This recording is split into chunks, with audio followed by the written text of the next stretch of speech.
Hello friends, welcome to optimistic studies. Optimistic studies में आप सभी का स्वागत है।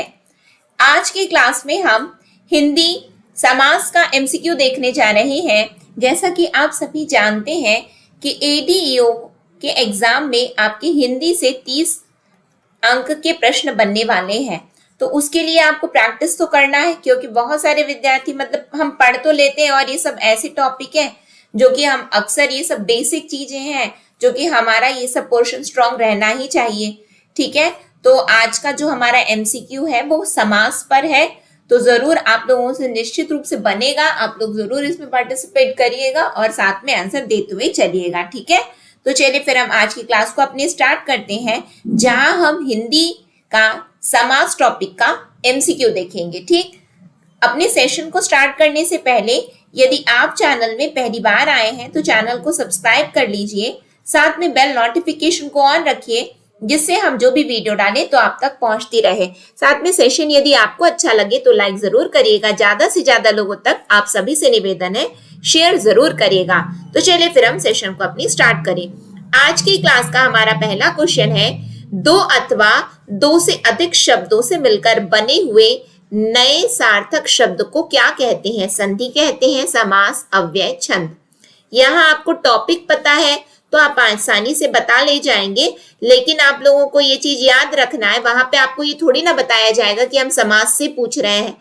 तो एक बात याद रखना कि यहाँ पे क्या लिखा है, दो अथवा दो से अधिक, दो या दो से अधिक शब्दों से मिलकर के नए सार्थक शब्द बनते हैं। क्या बनते हैं? नए सार्थक शब्द बनते, तो उनको हम क्या कहते हैं? समास कहते हैं। यदि हम समास शब्द का अर्थ देखें ना तो इसका मतलब होता है संक्षेप। क्या होता है? संक्षेप। तो यहां से एक और क्वेश्चन आ सकता है आपका कि समास का शाब्दिक अर्थ क्या है? तो समास का शाब्दिक अर्थ है संक्षेप। ठीक है, आगे बढ़े हम लोग। नेक्स्ट क्वेश्चन, निम्न में कौन सा पद अव्ययी भाव समास है? तो देखो, जो यदि हम समास की बात करें तो समास मुख्यतः 6 प्रकार के होते हैं। कौन कौन से? तो तत्पुरुष समास हो गया। ठीक, तत्पुरुष समास के बाद में हम बात करें अव्ययी भाव हो गया हमारा। फिर उसके बाद में हमारा कर्मधारय हो गया, कर्मधारय हो गया। ठीक है, फिर उसके बाद में हमारा द्विगु हो गया, फिर द्वंद्व समास हो गया। ठीक है, फिर उसके बाद में बहुब्रीहि समास, बहुब्रीहि समास हो गया। तो ये मुख्यतः 6 प्रकार होते हैं। उसमें से आपसे बोला गया है कि अव्ययी भाव समास कौन सा पद अव्ययी भाव है? गृहागत आचार कुशल प्रतिदिन कुमारी। तो इसका आप लोग पॉज कर लीजिए, अपने से आंसर बताइए। हम यहाँ पे कंटिन्यू कर रहे हैं, है ना। तो यदि हम अव्ययी भाव समास की बात करें ना तो प्रथम पद क्या होता है? प्रथम पद अव्यय होता है। अव्यय मतलब क्या होता है? जो कि लिंग वचन काल में क्या होता है, ये आप लोग बिल्कुल पढ़े होंगे, जो कि परिवर्तित नहीं होता है।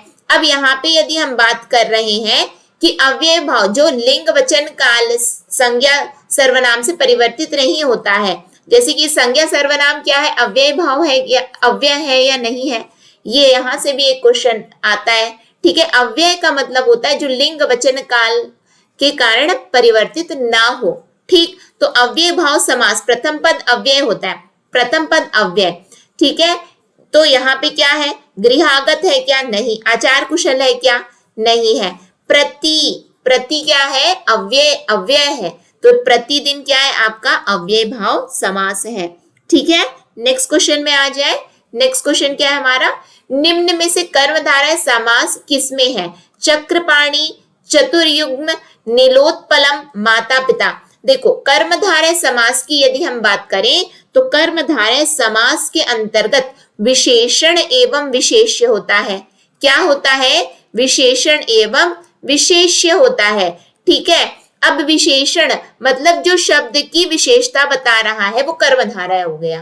कोई विशेष्य की विशेषता बताए, वही तो विशेषण क्या होता है? विशेषता बताने वाले शब्द। चक्रपाणी, यहाँ पे क्या लिखा है? चक्रपाणी। चतुर्युग्म, नीलोत्पलम, यानी कि पल्लम कैसा है? नीला है। कैसा है? नीला है। तो यहाँ पे क्या होगा आपका करेक्ट आंसर? नीलोत्पलम। ठीक है, समझ में आया? यानी कि जहां पे आपको विशेषता बताने वाला शब्द दिखे तो वो कर्मधारय होता है, क्योंकि कर्मधारय की पहचान क्या है? इसमें विशेषण एवं विशेष्य होता है। ठीक, नेक्स्ट में आ जाओ, जिस समास के दोनों पद अप्रधान होते हैं वहां पर कौन सा समास होता है? द्वंद्व, द्विगु, तत्पुरुष, बहुब्रीहि। देखो यदि हम बात कर रहे हैं समास की तो दो या दो से अधिक पद मिल करके नए सार्थक शब्द का निर्माण करते हैं, बिल्कुल सही है। लेकिन जो बहुब्रीहि समास होता है उसमें क्या होता है? तो बहुब्रीहि समास के अंतर्गत ना तो प्रथम पद प्रधान होता है ना तो द्वितीय पद प्रधान होता है, बल्कि कोई तीसरा पद प्रधान होता है। तो हम बोल सकते हैं कि प्रथम एवं द्वितीय पद क्या है? अप्रधान है। क्या है? अप्रधान है। तो कौन सा समास है वो मैंने क्या बताया? बहुब्रीहि समास। ठीक है, कौन सा समास? बहुब्रीहि समास। ठीक, नेक्स्ट में आ जाओ, जितेंद्रिय में कौन सा समास है? बताओ जितेंद्रिय में कौन सा समास है? द्वंद्व, बहुब्रीहि, तत्पुरुष, कर्मधारय। बताओ जितेंद्रिय।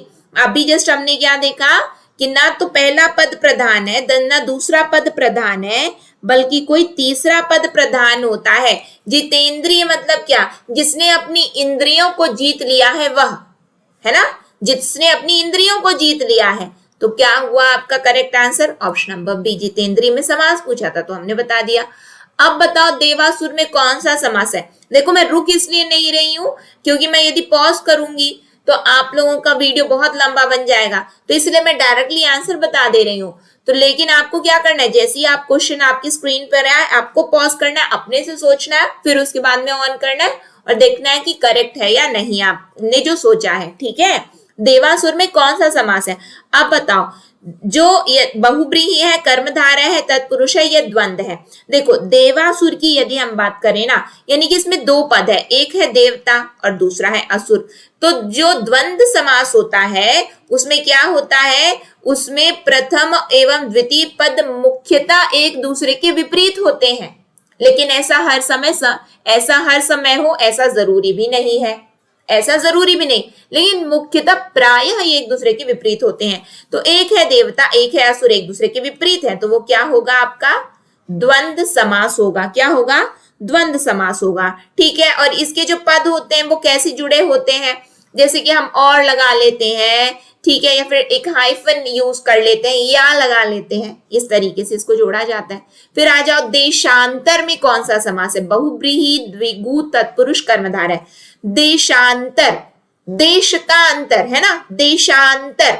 तो यहाँ पे यदि हम देखो, अब यहाँ पे हमने कर्मधारय देख लिया, विशेषण विशेष्य होता है।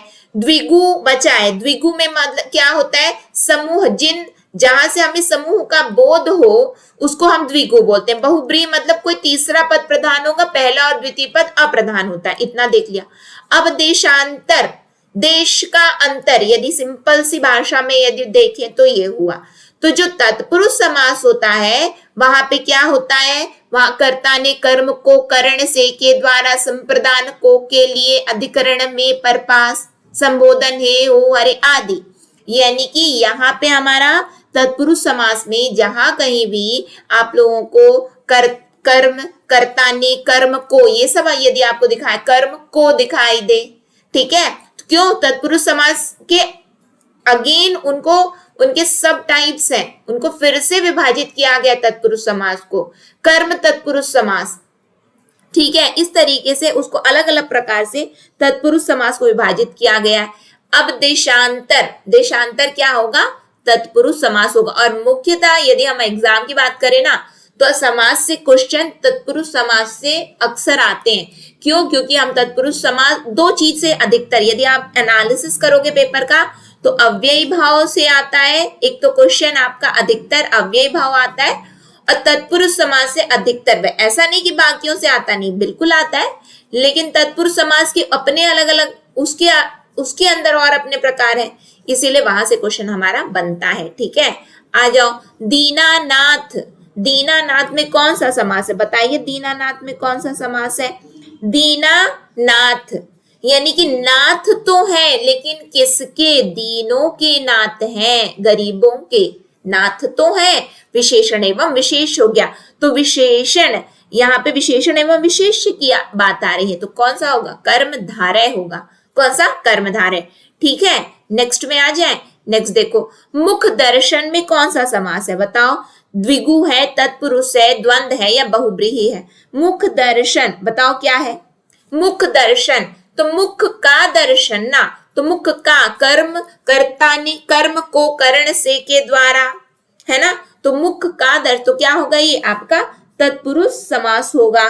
फिर उसके बाद में नेक्स्ट में आ जाते हैं हम, कौन सा शब्द बहुब्रीहि बहुब्रीहि बहुब्रीहि समास का सही उदाहरण है। निष्दिन, निष्दिन, ये स्पेलिंग मिस्टेक है ना, निशिदिन नहीं होगा, स्पेलिंग मिस्टेक है, ये थोड़ा सा समझ, ये क्या है, स्पेलिंग मिस्टेक है। निष्दिन, त्रिभुवन, पंचानन, पुरुष सिंह, बताओ क्या होगा। बहुब्रीहि समास पूछा जा रहा है आपसे, क्या होगा। निष्दिन, तो यहाँ पे यदि हम बहुब्रीहि समास की बात कर रहे हैं तो त्रिभुवन, त्रिभुवन मतलब तीन भुवनों का समूह, समूह मतलब कि द्विगु हो गया। पंचानन, पांच है आनन जिसके वह, अर्थात भगवान शंकर, ठीक है, तो क्या होगा, पंचानन मतलब बहुब्रीहि समास, यानी कि तीसरा पद प्रधान हुआ, ठीक है, बाकी सब क्या है आपके गलत हैं। नेक्स्ट में आ जाओ, निशाचर में कौन सा समास है बताओ। अव्ययी भाव है, कर्मधारय है, बहुब्रीहि है, या इनमें से कोई नहीं। निशाचर बताना, ठीक है, निशाचर, देखो निशा मतलब काला, है ना, निशा मतलब काला, चर मतलब आचरण, काला यानी कि बुरा है आचरण जिसका वह, बुरा है आचरण जिसका वह, यानी कि बहुब्रीहि, यानी कि तीसरा पद प्रधान हुआ, ठीक है। नेक्स्ट में आ जाओ, चौराहा में, ये तो सब बता लोगे आप लोग, सभी लोग इसका आंसर जानते हो। चौराहा में कौन सा समास होगा, बहुब्रीहि होगा, तत्पुरुष होगा, अव्यय भाव या द्विगु। चौराहा यानी कि चार राहों का समूह, तो समूह मतलब द्विगु, समूह मतलब क्या होता है, द्विगु होता है, ठीक। फिर आ जाओ, दशमुख में कौन सा समास है, कर्मधारय है, बहुब्रीहि है, तत्पुरुष है या द्विगु है, बताओ। दशमुख, दशमुख बताओ क्या होगा, तो 10 है मुख जिसके वह, अर्थात रावण, तो क्या होगा हमारा, बहुब्रीहि समास होगा, ठीक है। नेक्स्ट में आ जाओ, सुपुरुष में कौन सा समास है, तत्पुरुष, अव्यय भाव, कर्मधारय, द्वंद्व, बताओ। सुपुरुष में कौन सा समास है, यानी कि पुरुष तो है लेकिन वो सु मतलब अच्छा, यानी कि पुरुष कैसा अच्छा है, सुपुरुष, तो कौन सा होगा, अच्छा। अब विशेषण और विशेष है, इसका मतलब कर्म धारय हुआ, ठीक है। नेक्स्ट में आओ, निम्न में से एक शब्द में द्विगु समास का चयन करिए। आजीवन, भूदान, सप्ताह, पुरुष सिंह, बताओ क्या होगा। द्विगु, द्विगु मतलब समूह, समूह मतलब क्या, सप्ताह 7 दिनों का समूह क्या कहलाता है, सप्ताह कहलाता है, तो समूह मतलब कि द्विगु हो गया। तो ये हमारे 15 क्वेश्चन थे, एकदम इजी लेवल का मैंने आपसे पूछा, और मेरी आशा ये है कि आप लोगों के 15 आउट ऑफ 15 आ रहे होंगे। अब इसके बाद में मैं इसका लेवल इंक्रीज करूंगी, ठीक है, तो अब आप लोगों को जो एग्जामिनेशन जो मेन जो आता है उस लेवल के आपको क्वेश्चन अब देखने को मिलेंगे, तो सब लोग तैयार रहिएगा। हम लोग अलग अलग दिन अलग अलग सब्जेक्ट्स को अभी फिलहाल में देख रहे हैं, लेकिन फिर हम अपना पर्टिकुलरली पूरे सिलेबस वाइज को कवर भी करेंगे, और आपका पूरा ये सिलेबस भी कवर करवाया जा रहा है, पूरा एकदम सीक्वेंस में। कहाँ करवाया जा रहा है, तुम्हारे ऑप्टिमिस्टिक स्टडीज के मोबाइल ऐप में करवाया जा रहा है। ऑप्टिमिस्टिक स्टडीज के मोबाइल ऐप में आप कोर्स को हमारे ज्वाइन कर सकते हैं।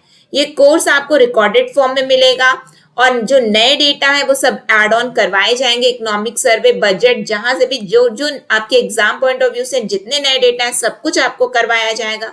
न्यू क्लास अवेलेबल होगी आपको डेटा की, और जहां कहीं भी जो भी यदि आवश्यकता होती है कि ये वाली क्लास को आपको बताना है, ये वाला टॉपिक आपका रह गया बताना है, वो सभी चीजें आपको इस कोर्स के अंतर्गत करवाई जाएंगी। एकदम एग्जाम पैटर्न जो एग्जामिनेशन में आता है हमारा, उस लेवल का आपको क्वेश्चन करवाया जा रहा है, और उस तरीके से आपको पूरा डिटेल्ड में पढ़ाया गया है। तो यदि आप इच्छुक हैं कोर्स को ज्वाइन करने के लिए, ADEO के कोर्स को ज्वाइन करने के लिए, तो आप निश्चित रूप से कोर्स को ज्वाइन कर सकते हैं। आपको कोर्स को ज्वाइन करने के लिए करना क्या है, तो सबसे पहले तो आपको हमारे ऑप्टिमिस्टिक स्टडीज मोबाइल ऐप को डाउनलोड करना है। लेकिन हम डाउनलोड करें कहां से, तो इस वीडियो के डिस्क्रिप्शन बॉक्स में आपको सबसे शुरू में ही एक लिंक मिलेगी, आप वहां पे क्लिक करोगे तो प्ले स्टोर में पहुंच जाओगे। प्ले स्टोर में इंस्टॉल का ऑप्शन आएगा, वहां पे आप इंस्टॉल करेंगे तो ऑप्टिमिस्टिक स्टडीज का मोबाइल ऐप इंस्टॉल हो जाएगा। वहां पे आप लोग क्या करेंगे, इंस्टॉल करके फिर आप लोग कोर्स को ज्वाइन कर सकते हैं। ठीक है, आपको अभी ये कोर्स कितने में मिल जाएगा? मात्र 999 में ये कोर्स मिल जाएगा। इसका प्राइस बढ़ ना जाए इससे पहले आप लोग कोर्स को ज्वाइन कर लीजिए, और कहीं पे भी कोई भी दिक्कत रहे तो आप इस नंबर पर संपर्क कर सकते हैं 9584532690। सबसे कम दामों में आपको ये कोर्स मिल रहा है एडीओ का, तो जरूर से ज्वाइन करिएगा, क्योंकि आप लोगों की पढ़ाई मायने रखता है। ठीक है, कि आपको सही गाइडेंस सही जगह से मिलना चाहिए। ठीक है, तो 9584532690 इस नंबर पर आप हमसे संपर्क कर सकते हैं, और बाकी आपकी यूट्यूब में क्लासेस तो चल ही रही हैं। ठीक है, कहीं पे भी कोई भी डाउट आए तो कमेंट सेक्शन में कमेंट करके भी आप पूछ सकते हैं। अब हम नेक्स्ट सेशन में मिलेंगे, और आपको कौन सी क्लास चाहिए आप कमेंट सेक्शन में कमेंट करके भी बता सकते हैं। नेक्स्ट सेशन में फिर हम मिलते हैं। नेक्स्ट सेशन तक के लिए optimistic learning, thank you for the session. जय हिंद, जय भारत।